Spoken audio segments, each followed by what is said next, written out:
Hola, hola, hola, ¿cómo va, chicos? Bueno, nos encontramos en este tercer encuentro, esta tercera clase audiovisual, donde vamos a explicar los frenos, como dijimos en el vídeo anterior, de uso actual, los frenos modernos, ¿no? Frenos dinamométricos para medir la potencia efectiva o potencia real de una máquina.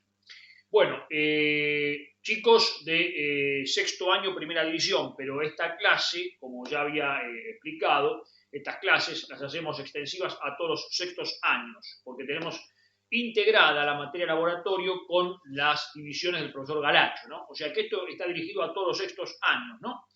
Estas clases audiovisuales, ¿no? A través de estos vídeos que subo a mi canal de YouTube. Bueno, bien, nosotros habíamos visto en el último vídeo, la última clase audiovisual, el freno de Prony. Dijimos que el freno de Prony era un freno mecánico desarrollado, descubierto, ¿no? O ideado, mejor dicho, por el ingeniero Prony allá por el siglo XIX, para medir la potencia efectiva de las máquinas de vapor. Un freno mecánico que trabajaba por rozamiento, no se usa más, evidentemente porque es obsoleto, pero ¿por qué lo explicamos? Por dos cosas. Primero, porque es extraordinariamente didáctico, ¿no? Como para encarar el tema frenos, ¿no? Para iniciar el estudio de los frenos. Y segundo, porque todos los frenos modernos, como vamos a ver ahora, los frenos eléctricos, hidráulicos, se fundamentan, ¿no? Siempre en el freno mecánico de Prony, ¿no? Bueno, la medición de la potencia efectiva o potencia real se efectúa, como habíamos ya adelantado, mediante frenos de tipo eléctricos y frenos hidráulicos. Vamos a ver en principio los frenos eléctricos y particularmente el denominado freno de corrientes parásitas. Bueno, yo me voy a apoyar en este dibujo, en este croquis que les hice del freno de corrientes parásitas, insisto, es para medir, los frenos son para medir la potencia efectiva o potencia real de la máquina, ¿no? Para determinado régimen. Me voy a apoyar en estos esquemas, ¿no? Donde acá tenemos, en principio, el freno de corriente parásitas, dibujado de perfil y en corte, en forma simplificada, obviamente, y abajo lo tenemos dibujado en forma frontal. Bueno, primero voy a nombrar las partes constitutivas del freno. Vamos a empezar con el dibujo de arriba. Uno es el estator, o sería la carcasa del freno, que es giratorio. Ustedes dirán, sí, pero estator significa estático. Y en un motor, evidentemente, el estator es la parte fija, claro, pero en el freno, el estator también presenta movimiento porque, como vamos a ver más adelante, ahí se engancha el brazo, ¿no? Como en el freno de Prony, para producir el equilibrio, ¿no? Para poder equilibrarlo y de esa forma tener el momento, ¿no? De equilibrio y poder determinar la potencia con el régimen. Bueno, tenemos entonces en principio el estator,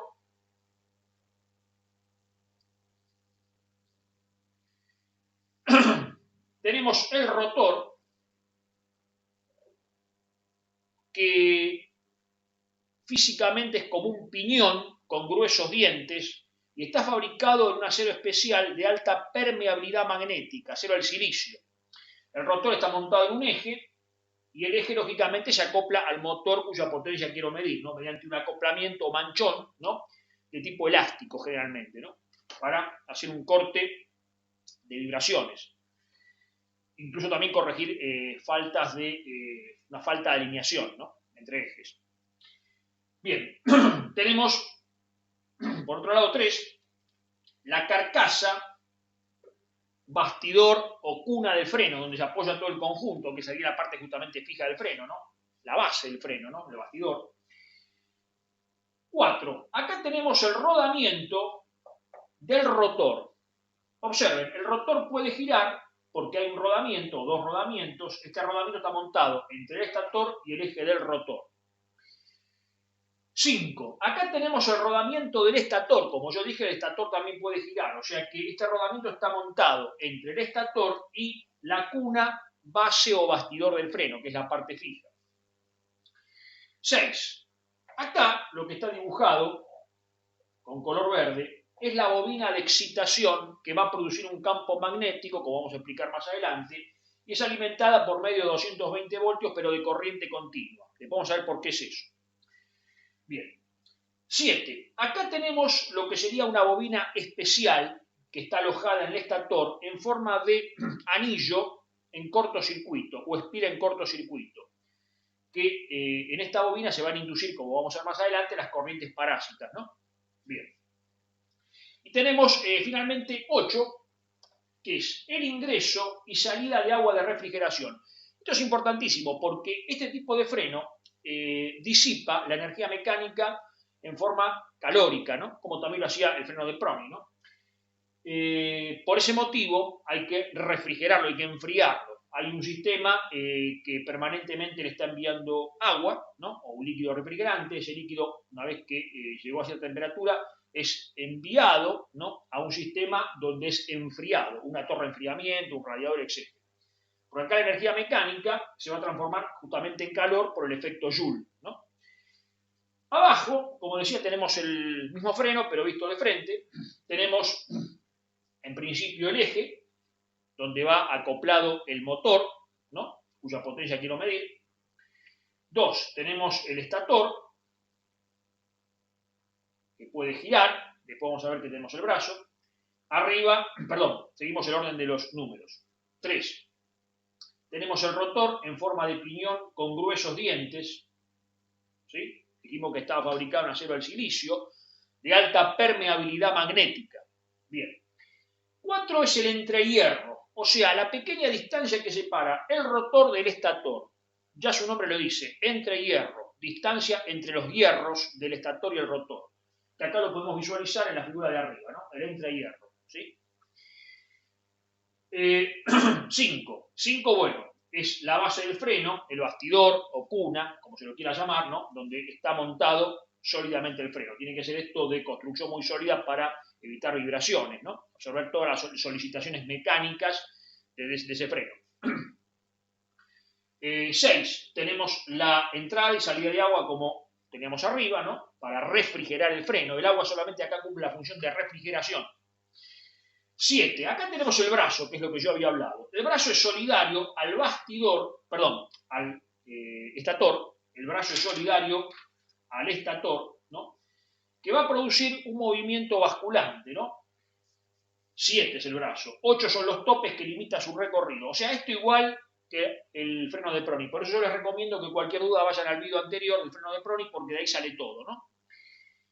Acá, lógicamente, se va a producir el momento equilibrante, ¿no? Tenemos el brazo de palanca, que es la distancia del brazo, ¿no? Entre el eje de la máquina y el punto donde se aplica la carga. La carga se aplica y se mide con un dinamómetro de tipo balanza, ¿no? Que me indica la fuerza, ¿no? Que tengo que hacer para equilibrarlo. Y finalmente, bueno, justamente 9 es el dinamómetro, ¿no? O la balanza para medir la magnitud, el grandor de la fuerza de equilibrio, de la carga que tengo que aplicar al brazo para equilibrarlo. Y finalmente tenemos 10, que es el tacómetro, como ya lo vimos en el primer vídeo, para medir el régimen de la máquina en RPM o revoluciones por minuto. Bien. ¿Cómo funciona esto? Bueno, el funcionamiento es un poquito complicado, por eso les pido que presten atención y el vídeo véanlo varias veces si es necesario. Cuando se le suministra corriente continua a esta bobina llamada bobina de excitación, esta bobina produce un campo magnético de tipo continuo, porque la corriente es continua o directa, son 220 voltios pero de corriente continua o corriente rectificada. En consecuencia, el campo magnético es continuo. ¿Qué significa? Que no hay variación de flujo magnético, es un campo magnético continuo. Ese campo magnético va a magnetizar al rotor, o sea, lo va a transformar en un imán. Y como el rotor gira, es un imán rotativo o rotatorio. El rotor magnetizado genera un campo magnético y como gira, ese campo magnético se transforma en variable. O sea, tenemos variación de flujo magnético. Al haber variación de flujo magnético, se induce una corriente por el principio de inducción, que ustedes vieron en física, en las bobinas especiales del estator, que son anillos o espiras en cortocircuito, ¿no? O sea, cerradas. Esa corriente inducida, o FEMI, fuerza electromotriz inducida, va a producir calor, ¿no? Por eso justamente hay que refrigerarlo. Y la interacción entre la corriente inducida y el campo magnético del rotor va a producir el giro del estator, ¿sí? El estator va a girar. Y yo voy a tener que balancearlo o equilibrarlo aplicando una carga, que va a ser medida con el dinamómetro.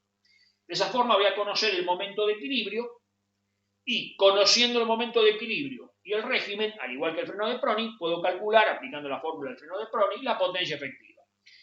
La carga de freno se puede regular regulando la excitación de esta bobina. ¿Se entiende? Bueno, repito, el freno hay que llevarlo a situación o condición de equilibrio. Una vez que está equilibrado, yo conociendo el momento de equilibrio y el régimen que me suministra el tacómetro, puedo calcular la potencia efectiva. Esto es igual que el freno de Prony.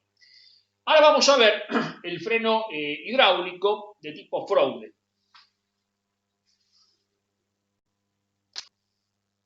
Bien, el freno anterior era un freno eléctrico de corrientes parásitas. Este tipo de freno que vamos a explicar ahora es un freno hidráulico, llamado freno Froude, por el apellido, ¿no?, de un ingeniero británico, un ingeniero inglés, que a principios del siglo XX lo desarrolló para perfeccionar esta clase de dispositivos de medición de potencia, ¿no?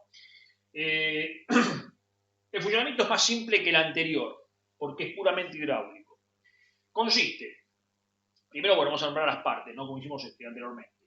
Tenemos el eje, que está acoplado al motor cuya potencia quiero medir, mediante un acoplamiento de tipo elástico, para poder compensar faltas de alineación, o fallas en la alineación y absorber vibraciones. 2. Tenemos el rotor. El rotor se parece, es similar a un rodete o impulsor de una bomba hidráulica, ¿no? Tiene pequeñas paletas, por así decir, porque su misión, el cometido, es agitar una masa de agua. 3. Tenemos el estator, que también puede girar, ¿no? 4. Tenemos la bancada fija o cuna o bastidor del freno, igual que el anterior.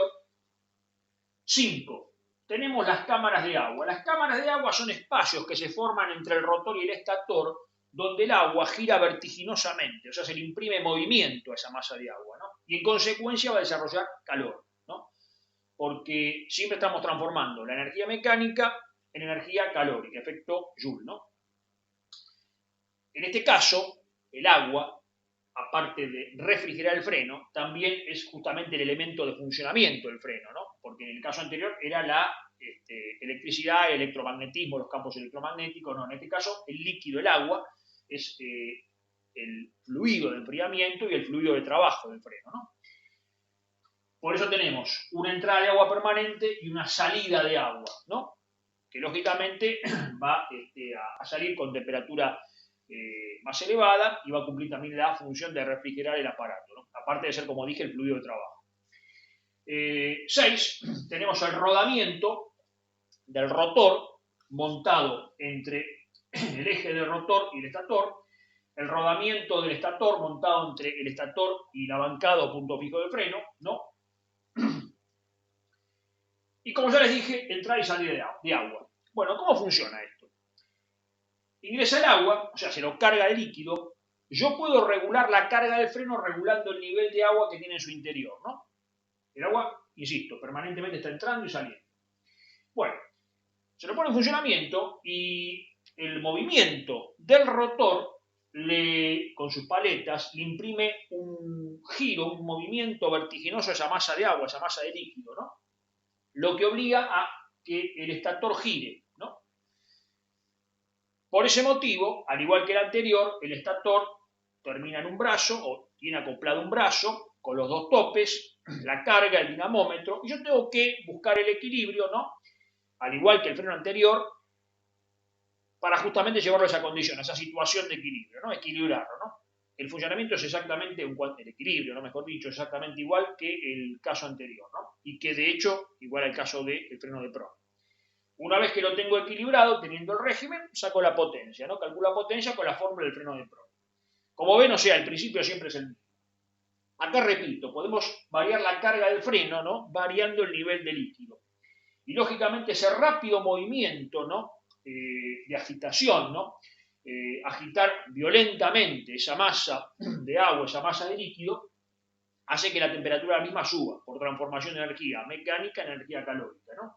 Y de esa forma estoy disipando justamente la energía mecánica en forma de calor. Bien, bueno, esto es una idea, ¿no?, sobre el funcionamiento de los frenos modernos, ¿no? el freno de corrientes parásitas y el freno hidráulico de Fraude, que son los que se usan actualmente, ¿no?, en los bancos de ensayo. No vamos a decir más nada por ahora porque la idea, justamente como les dije, es que estos vídeos, estas clases audiovisuales sean lo más simples y sencillas posibles para que ustedes tengan el concepto, ¿no? Ya con este material pueden hacer el trabajo práctico que tiene una fecha de entrega. Lo que sí, chicos, les pido es que no se desconecten y de acá todos los profesores le pedimos que nos hagan el favor de reconectar a sus compañeros, si ustedes pueden, ¿no?, aquellos que se alejaron por X motivo, que se vuelvan a conectar justamente con la plataforma, con la escuela, ¿no?, de manera virtual, ¿no?, hasta que podamos vernos, ¿no?, físicamente, ¿no?, si Dios quiere, dentro de pronto, prontamente.